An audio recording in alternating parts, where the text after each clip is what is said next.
నా పేరు రామ్ కుమార్ రెడ్డి, మాది యాదాద్రి భువనగిరి జిల్లా. నేను ఈరోజు పొద్దున దర్శనం కోసం ఐలాండ్ మల్లన్న టెంపుల్కి రావడం జరిగింది. ఇక్కడ నేను లోపల పట వేసుకున్నందుకు కౌంటర్ దగ్గర 300 రూపాయలు చిట్టి తీసుకోవడం జరిగింది. అదేవిధంగా ఇక్కడ భక్తులు రద్దీగా ఉండడం వల్ల ఇక్కడ జరిగింది ఏంటంటే, ఇక్కడ ఎవరైతే ఒక్కోళ్ళు ఉన్నారో అందరికీ ఒకటేసారి పటాలు వేసే కార్యక్రమం పెట్టారు. మేము ఆ పటాల కార్యక్రమంలో నేను పటంలో కూర్చున్న తర్వాత ఒక అతని పేరు రాజేష్ అట. అతను మా దగ్గరకు వచ్చి నా దగ్గర ఉన్న స్లిప్ తీసుకోవడం జరిగింది.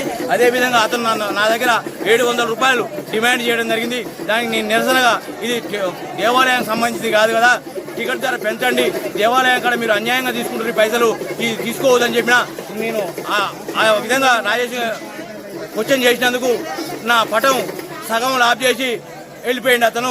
నేను దీనికి కారణంగా నేను CEO గారికి కంప్లైంట్ చేసిన, అవసరమైతే నేను చైర్మన్ గారి కాడికి పోతా, ఇంకెక్కడికైనా పోయినా సిద్ధం. ఈ నాలాంటి భక్తులకు, ఇతరులకు ఎవరికి ఈ విధంగా అన్యాయం జరగకూడదని నేను దేవాదాయ కమిటీ చైర్మన్ గారిని కోరుతున్నా.